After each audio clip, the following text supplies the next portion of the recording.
How's it going, guys? My name is Zach with the Movie Castle, and today we're going to be taking a look at The Last Exorcism Part II.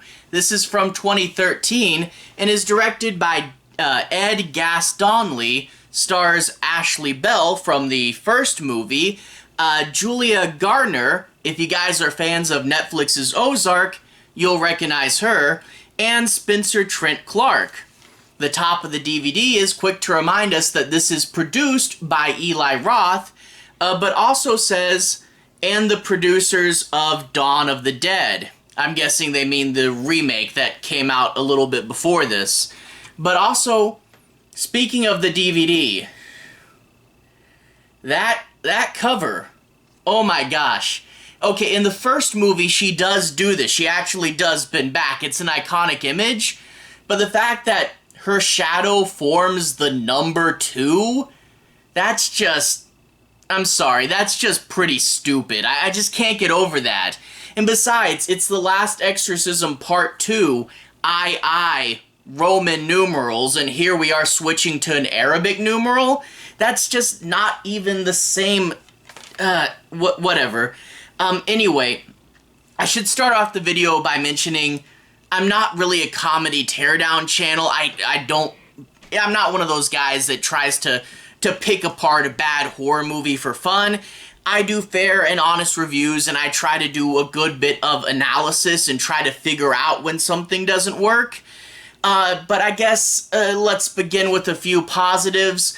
Part 2 does utilize a really cool New Orleans atmosphere. That's always pretty fun. The cinematography is pretty good. Even if the movie's not great, it's at least shot pretty well. And again, I'm going to be complaining a lot about this movie because it's not very good. But when I complain, I do want to say it's not the worst thing ever. It's still professionally made and it's still totally watchable. It's an okay, scary movie, but when you compare it to the first, because the first Last Exorcism is a classic, and to be honest, it really shouldn't have had a sequel. Spoilers for Part 1, but in Part 1, it was the question of, is this as real or is it not? And at the end, we found out it was. So that's the question answered. You can't really do that again. And also, it was a story about a priest rediscovering his faith, and the end of the movie I absolutely love. He fully accepts who he is, he rediscovers his faith, and it's this guy who hadn't believed anything was real the whole time, picking up his crucifix and marching into the fire in this super powerful ending that was a character climax. But it wrapped everything up. Nice bow on it. It was the perfect ending, and in turn, you didn't need a part 2. But of course, the movie was successful. So, of course, we're going to have one. And I think Last Exorcism Part 2 really illustrates this idea that there's a difference between having an idea and trying to have an idea. Because it's quite clear they don't know where they're going in this movie, and they just think, hey, we'll just take Ashley Bell, she was a cool element from the first one, plop her into this movie and put scary shenanigans, and surely that will make it work, right? And it doesn't. And there's so many things that I look at this movie and I'm like, how did they not see that that wouldn't work? You know, it's The Last Exorcism Part 2, and I know everybody when this movie came out made fun of the fact that it's like, it said last time, but here we get a sequel. Yeah, Part 2 kind of says that it's more of a continuation than a sequel, or at least that's what the title would imply. It is definitely more of a sequel than a continuation, and the way that it handles things from the first movie, it's almost like it doesn't matter. Ashley Bell's pretty much the only returning character except for some hallucinations of her father. It really sucked not having the priest back. And big major mistake is it's not found footage. Whoever made that decision, we don't need found footage, it's passé now. No, that was part of the series' identity. You really couldn't remove that element. And they did. Just watching this movie and seeing those first couple shots and going, wait, where's the in-universe camera? Oh no, there's not one. Oh no, this isn't found footage. That is too much of a leap. But there's other things too. Ashley Bell was great in the first movie because she was scary. She's your main character now, so she can't be scary throughout most of the movie because she's your point of view hero protagonist. Yeah, that didn't work. And they also do, they go, oh, Last Exorcism Part I, question what was real. Let's do that again. Even though she was there and she saw all this stuff, she saw it was real, and we as the audience saw in-universe footage of the first movie. The first one was a legitimate question. Here they try to question reality again, and we've already seen the first movie that answered that question already. It is a stupid idea to try to bring that plot point up again. So much of this movie was misguided and didn't work, and in turn, it's just Ashley Bell wandering around and getting a spooky vision every now and then until the plot is forced to close. Like, for real, this is so meandering, and they have to randomly, towards the end of the movie, introduce the Order of the Right Hand just to make the movie end, and it abruptly becomes this other movie for the last little bit of it. This is, like I said, the original Last Exorcism was a classic. To have it have a sequel this disappointing was just simply disappointing. And I do want to say it's not the worst horror movie ever. It's totally passable if it was its own thing. But for such a great start, to fall this far is just sad. Let's talk a little bit about the plot. I'm not going to do any major spoilers, but I do want to do a bit of analysis. I'll be avoiding the end, but let's take a moment and dig a little deeper. We open up with a couple finding the girl from the first movie having messed up their kitchen and crouching in a corner. Don't know how she got out, but she's just out now, so they put her in a home for girls, and there the head of this house is going to just say, that didn't happen, accept it, and just move on. Toughen up, Buttercup, right? And that's not therapy. You know, even if you don't believe her story about the devil, it's clear that she underwent some sort of abuse, and to just tell her, that never happened, move on. That's how you create deep-rooted problems. That is totally not healthy, so it begins on a bad note. But also, that never happened. She just accepts that very, very quickly. She goes, oh yeah, I guess that was just me. That never happened. It was quite the ordeal, and she just says it never happened.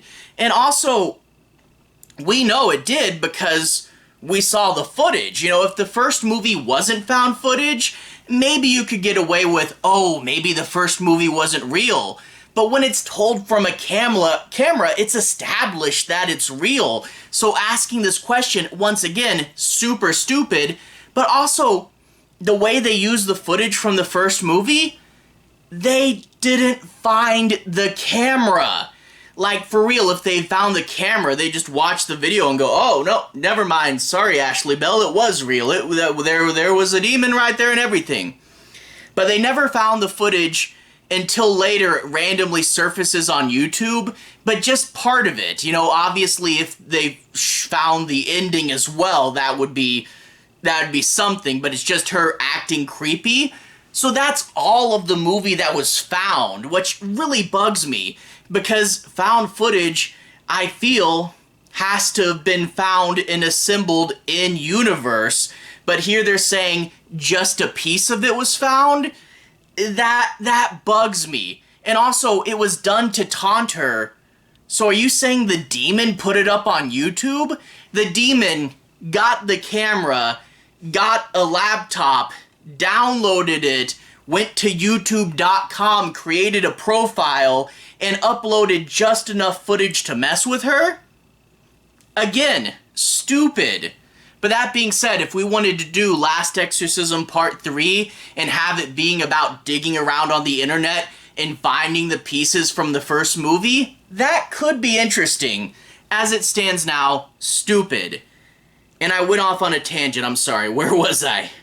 Oh yeah, she has friends now. These other girls, it's going to be like Julia Gardner's character. She has a job at a hotel and a dorky little boyfriend, and overall life seems okay. And they do this thing where it's a job at a hotel. Hotels are kind of known for the one-night stand things, and there's an element there that could work. And it just is sad that they didn't, like, make the whole movie about the hotel. That could be something. But instead, you get these random little scares that don't quite work, where, like, she's listening in the wall to a couple having sex next door, and the wall starts to, like, crack or something. That's not really scary. But the idea that she was sexually repressed and working at a hotel, if you focused on it and gave it time to grow, that could be interesting. But instead, it's a B plot, and most of the time at the hotel is simply pushing a little cart around. Gee. Anyway, other than that, we get a series of random spooky visions. Note that these types of scares are not something that could have been in the first movie, because these are mainly scary visions, and you couldn't have done these in the first movie because it was found footage. So a different type of scare and a much cheaper scare. The first one was atmospheric. Here it's just like, what if you had a vision of a ghost and it popped out and scared you? He's a little shadow monster. And eventually she'll get a vision of her dad saying, the demon wants you back, don't let it seduce you. Yeah, the element of repressed sexuality is there. It is interesting to talk about, but the idea that the demon has a crush on you is, again, super stupid. What, is he going to be slipping love notes under your door or something? That is ridiculous that the demon has a crush on her, and we get a stupid scene where she's in bed floating up in the air and moaning, and it's supposed to be scary, but it's just super, super awkward. Yeah, I mean, the first one was so perfect. That atmosphere of an isolated farmhouse, everything seems real, but you do the sequel, it's not found footage, so it doesn't seem real.